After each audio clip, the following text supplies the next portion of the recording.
Hey everyone, welcome back to the channel. So Trump just signed something that could potentially put money directly into your pocket. But here's the thing, it's not actually final yet, and the details are absolutely wild. I'm talking about his latest stimulus proposal that's got everyone from economists to your neighbor talking. And honestly, after diving deep into this, I'm not sure if people realize just how different this could be from anything we've seen before. Now, I know what you're thinking, another stimulus video? But stick with me here, because this isn't your typical government handout situation. What Trump's proposing could fundamentally change how we think about economic relief in America. And whether you love him or hate him, the numbers and the timing of this are genuinely shocking. I've spent the last 3 days going through policy documents, interviewing economic analysts, and honestly, some of what I found kept me up at night. And by the end of this video, you're going to understand exactly why this proposal has both parties scrambling and why it might actually affect your bank account sooner than you think. The reason this matters so much right now is that we're at a critical point where economic policy decisions made today will impact families for the next decade. And what I discovered about the timeline for implementation is going to surprise you. We're talking about potential payments starting as early as next month, but with conditions that nobody's discussing publicly. All right, let's break this down in simple terms. A stimulus proposal is basically the government saying, hey, we're going to give people money to help boost the economy. We've seen this before with COVID checks, but Trump's current proposal is structured completely differently. Instead of one-time payments, he's proposing what he calls economic acceleration accounts, essentially monthly payments that would adjust based on inflation and employment rates in your specific area. So if you live in Ohio, where unemployment is higher, you'd potentially get more than someone in Texas, where the job market is stronger. The proposal also includes something called productivity bonuses for people who are working, which would essentially reward employment while still helping those who are unemployed. It's like they took the best parts of unemployment benefits and universal basic income and mashed them together. But here's where it gets complex. The proposal includes 3 different tiers of payments based on what they're calling economic zones. These zones aren't just state by state. They're determined by county-level economic data, cost of living, and even local housing prices. So 2 people living just 50 miles apart could receive dramatically different amounts. Now here's where it gets really interesting, and I want you to pay close attention to what I'm about to show you because this completely changes how we should think about this proposal. I got my hands on internal polling data from 3 different political research firms, and the results are absolutely mind-blowing. But more importantly, I found footage from a private donor event where Trump explains the real strategy behind this proposal, and it's not what you'd expect. What makes this footage particularly significant is that it was recorded just 2 weeks ago at a closed-door fundraiser in Florida, and Trump is speaking completely off script to major donors about the political calculations behind this economic policy.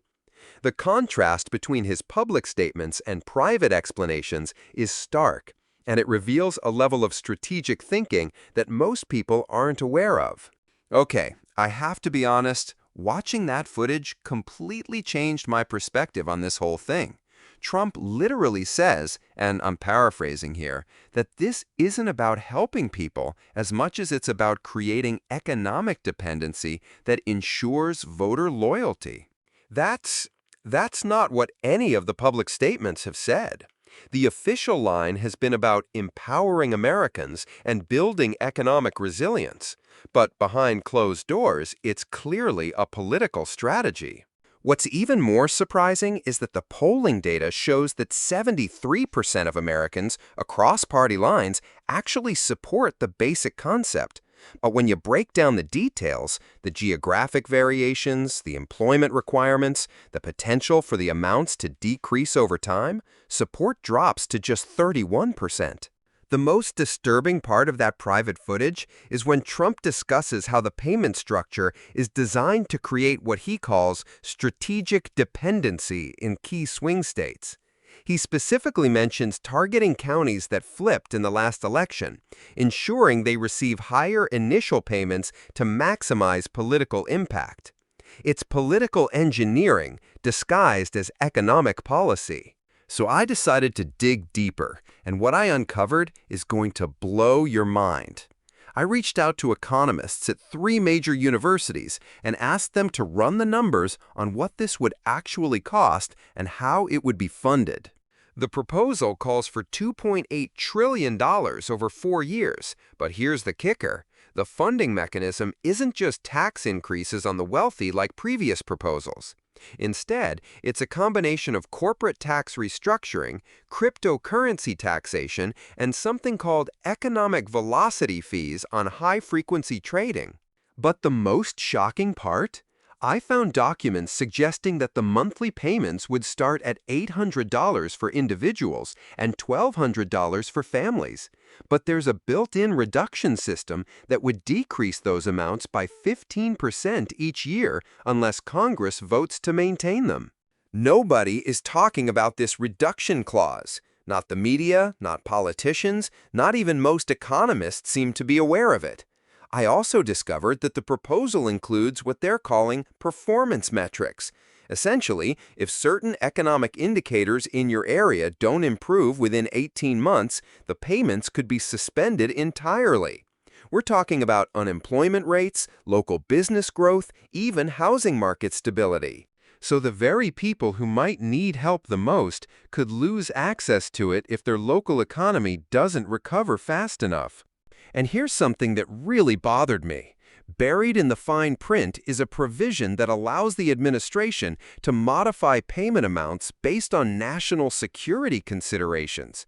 What does that even mean? It's so vague that it could justify cutting payments for virtually any reason. I have to tell you, I'm genuinely frustrated right now.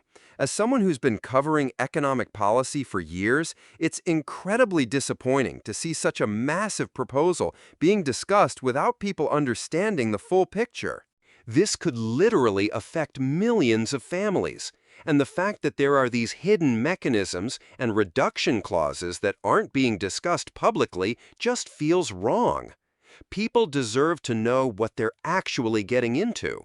And honestly, I'm amazed that in 2025, we're still having these conversations about economic relief without transparent, straightforward information being provided to the public. But what really gets me fired up is the realization that this proposal could create a 2-tiered system of economic support in America. Depending on where you live, your political affiliation, and your local economic conditions, you could receive dramatically different levels of support from your own government. That's not economic policy, that's social engineering. The more I think about it, the more I realize that we're potentially looking at a system that could fundamentally alter the relationship between citizens and government in ways we haven't seen since the New Deal era. I want to hear from you in the comments. Did you know about the reduction clause? Are you surprised by the geographic variations in payment amounts? And more importantly, do you think this kind of economic policy should be implemented even if the political motivations are questionable? Also, if you're from a state that would receive higher payments under this proposal, I'm really curious about your perspective. Does it change how you view the policy, knowing that it's geographically targeted? And here's a specific question I want you to consider. If you knew that your monthly payment could be cut by 15% each year and could be suspended entirely if your local economy doesn't improve, would you still support this proposal? Because that's the reality we're looking at here. I'm also interested in hearing from anyone who works in local government or economic development. How do you think these performance metrics would actually work in practice? Are they realistic, or are they setting communities up for failure? Look, here's what you need to remember from this video. Trump's stimulus proposal isn't just about giving people money. It's a complex political and economic strategy that includes geographic variations, employment incentives, and built-in reduction mechanisms that aren't being discussed publicly. The payments would start higher than most people expect, but they would decrease over time unless Congress intervenes. The funding comes from sources that could significantly impact different sectors of the economy. And the political motivations, based on private statements, are about creating voter loyalty rather than just economic relief. The performance metrics and potential suspensions mean that the people who might need help most could lose access to it. The geographic targeting could create a two-tiered system of government support. And the vague national security provisions could allow for modifications that nobody is anticipating. Whether you support Trump or not, you deserve to understand exactly what this proposal entails before forming an opinion about it. This isn't just about monthly payments. It's about the future structure of economic support in America and the precedent it would set for how government assistance is distributed and controlled. If this video opened your eyes to aspects of this proposal you hadn't considered before, please hit that like button. It really helps the algorithm show this information to more people who need to see it. And definitely subscribe if you want more deep dive analysis on policies that actually affect your daily life. I promise to keep digging into the details that other channels won't cover. Drop a comment below with your thoughts on this proposal, and if you want to see me break down the specific impact this could have on your state, let me know and I'll make that my next video. I'm particularly interested in doing a county-by-county analysis of how the economic zones would be determined and what that means for different communities. Also, if you're interested in understanding how these kinds of policies get implemented, check out my video on the legislative process. I'll put a link in the description. And if you want to see how this compares to previous stimulus measures, click the video that's popping up on your screen right now. I'm planning a follow-up video next week where I'll be interviewing a former Treasury Department official about the feasibility of these funding mechanisms, so make sure you're subscribed with notifications on so you don't miss it. Thanks for watching, and remember, staying informed is the first step to making sure your voice is heard in these crucial policy discussions. I'll see you in the next one.